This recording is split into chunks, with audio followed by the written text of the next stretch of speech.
O ócio criativo.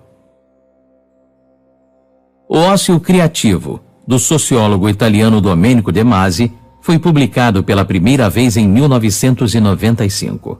Fez tanto sucesso que se reinventou novamente no ano 2000, a partir de um bate-papo com a encarregada da nova edição, Maria Serena Palieri.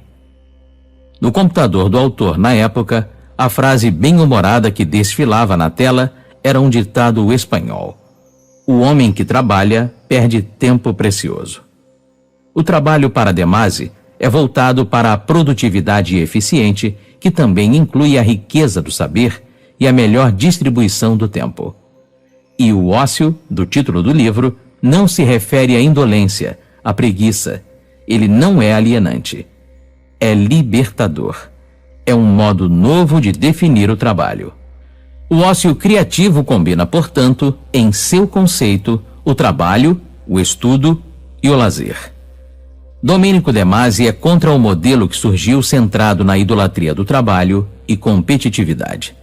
Para De Masi, e com certeza para você que é um profissional que lida com o intelecto e a criatividade, o futuro é de quem sabe ficar livre da ideia do trabalho como uma obrigação chata. Cérebro e criatividade.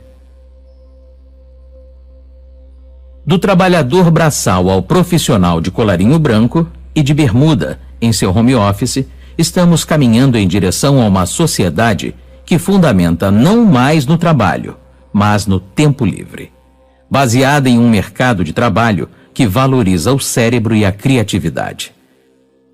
A nossa sociedade atual, que De Masi chama de pós-industrial, oferece libertação da alma, oferece o ócio criativo. Mas para isso acontecer, é preciso se livrar de hábitos adquiridos na velha sociedade, como trabalhar de tantas a tantas horas, dormir com o despertador ligado e reservar um tempo para nos instruir e nos divertir. Corpo quieto, mente irrequieta. A sociedade pós-industrial privilegia a produção de ideias, o que, por sua vez, exige um corpo quieto e uma mente irrequieta. Exige aquilo que De Masi chama de ócio criativo. As máquinas trabalharão num ritmo sempre mais acelerado, mas os seres humanos terão sempre mais tempo para refletir e para idear. Essa tendência vai continuar no futuro. O mundo globalizado. É evidente que o mundo agora é uma grande aldeia. Sentimos impulsos de conhecer o todo, de trocar mercadorias com mercados distantes. Queremos colonizar pessoas com nossos produtos e ideias, expandir capitais, moedas e fábricas. Esses impulsos produzem reações de esquizofrenia, com euforia pela sensação de poder estar em toda parte. Ao mesmo tempo, por outro lado, temos a sensação de fragilidade, com o impulso de buscar segurança nas próprias raízes e no próprio ambiente. A qualidade do tempo livre. Devemos dar ao tempo livre um sentido mais pleno e ao ócio um realce mais positivo.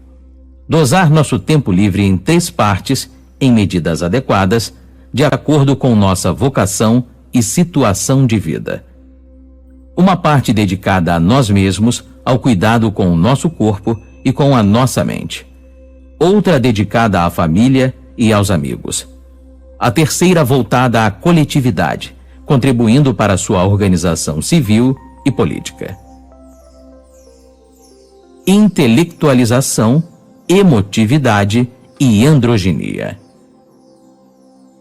Em nosso período pós-industrial, atividades cerebrais predominam em relação às manuais. E as atividades virtuais também.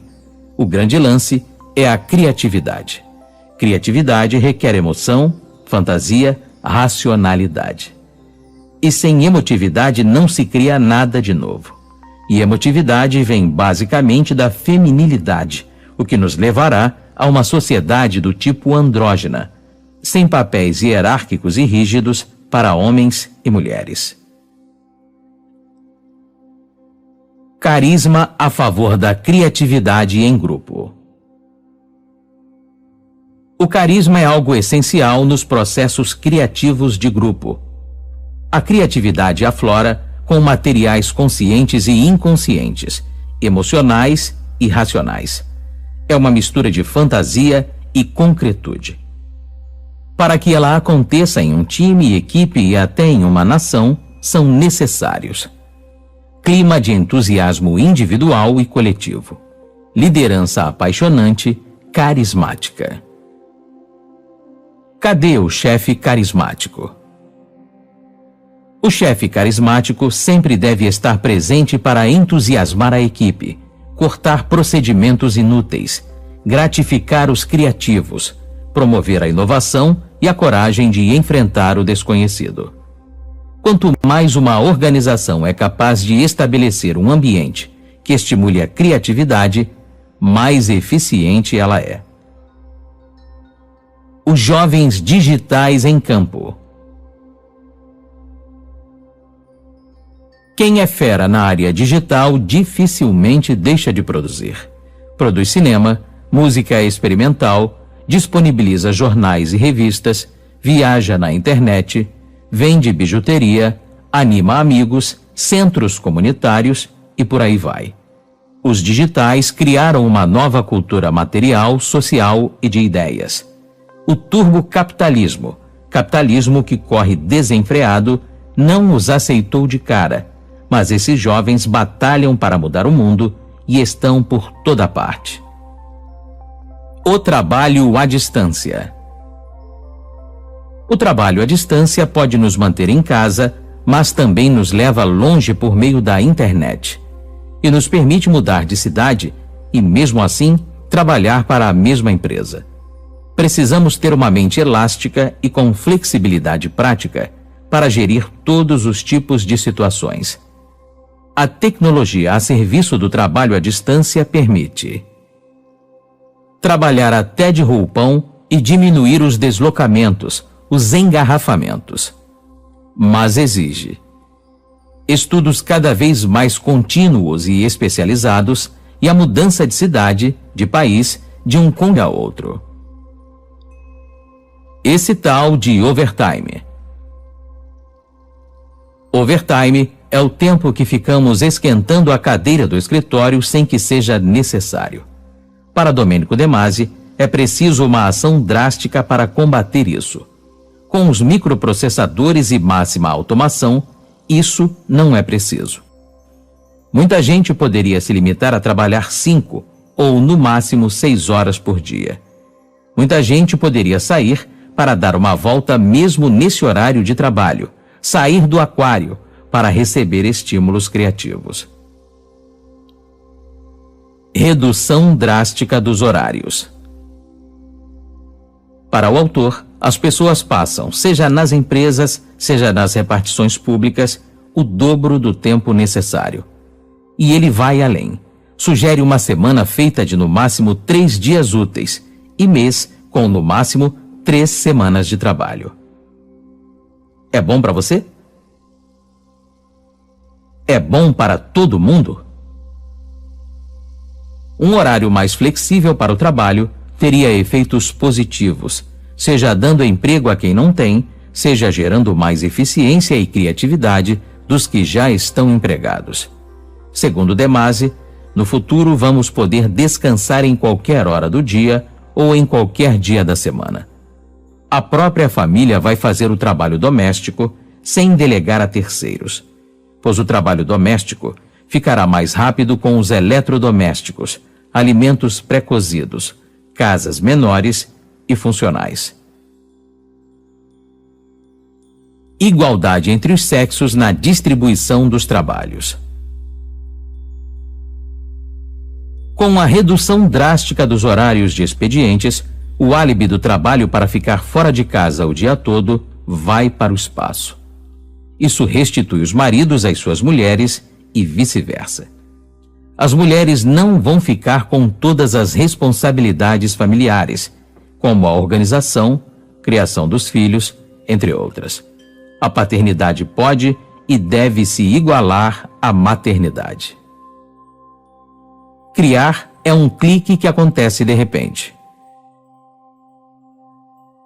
Nós estamos atravessando uma passagem de época, da atividade física à atividade intelectual. Estamos desativando mais o corpo e ativando mais a mente.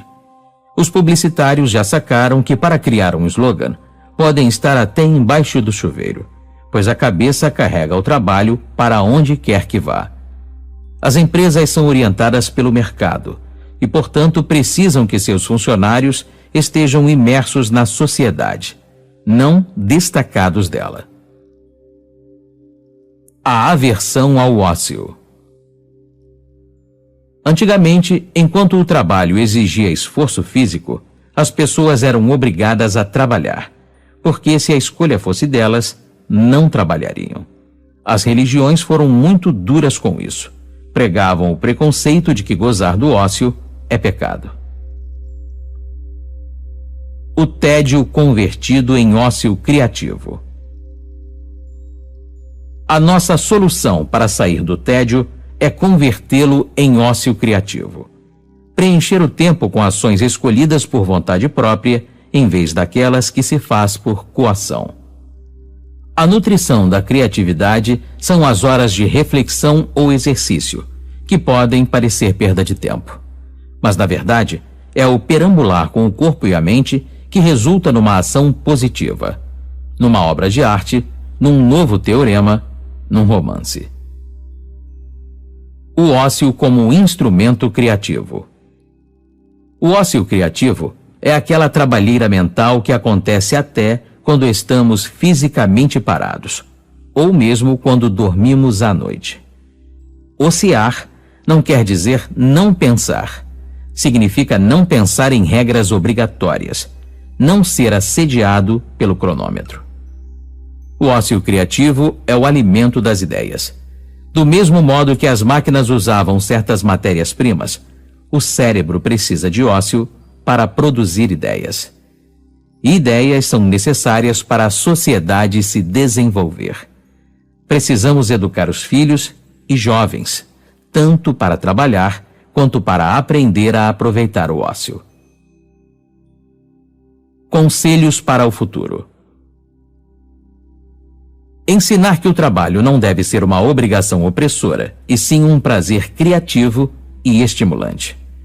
Soma-se a isso a necessidade cada vez mais imprescindível de ensinar também o não trabalho, ou seja, as atividades ligadas ao tempo livre, aos cuidados e às atenções. Formar os jovens para reprojetar continuamente a própria existência. Educar para que não se tema o fluir incessante das inovações.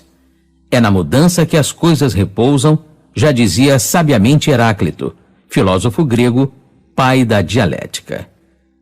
O ócio criativo em todos os sentidos.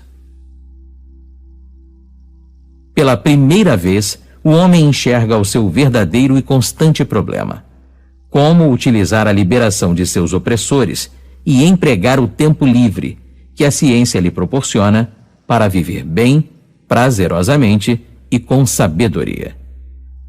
Em 1935, Bertrand Russell, um dos mais importantes matemáticos, filósofo, escritor, sociólogo e outros mais, publica o seu Elogio do Ócio. Já nas primeiras páginas, ele diz a que veio: Eu acho que neste mundo se trabalha demais e que incalculáveis males derivam da convicção de que o trabalho seja uma coisa santa e virtuosa. Mas, em vez disso, o caminho para a felicidade e prosperidade acha-se na diminuição do trabalho.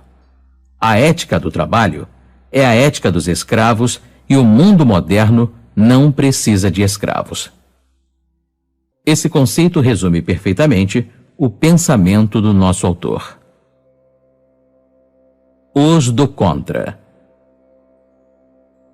Um dos poréns de quem critica o trabalho de De Masi é: quem financia uma sociedade no qual o tempo livre predomina. De Masi explica: as máquinas agora trabalham cada vez mais e os cidadãos, portanto, podem trabalhar menos. Isso não significa ficar de pernas para o ar, e sim que não devemos mais nos matar de trabalhar como os operários da sociedade industrial. E a ética do ócio? Ela acontece quando se trabalha com comportamento ético, evitando resultados vantajosos somente para nós mesmos e prejudiciais para os outros. Quando se vive o ócio, pode-se viver prevaricando, roubando, violentando, entediando ou explorando. Ou escolher viver com vantagens individuais e coletivas, sendo feliz sem prejudicar ninguém. Notas finais. Descansar? Descansar de quê? Eu, quando quero descansar, viajo e toco piano. Arthur Rubinstein. Estamos em meio a uma resolução de época, pós-industrial, comparável a duas outras transformações igualmente decisivas na história humana: a Revolução Agrícola e a Revolução Industrial. A sociedade pós-industrial privilegia a produção de bens materiais e os produtores de ideias. A tecnologia atual, o desenvolvimento organizacional, a globalização, a evolução dos meios de comunicação e da escolarização em todo o mundo permite viver mais e reduzir o tempo humano drasticamente para a produção de bens e serviços. O tempo livre prevalece sobre o tempo absorvido pelo trabalho. O trabalho já não representa mais a categoria geral que explica o papel dos indivíduos e da coletividade. A capacidade de valorizar o tempo livre determina o nosso destino cultural e econômico.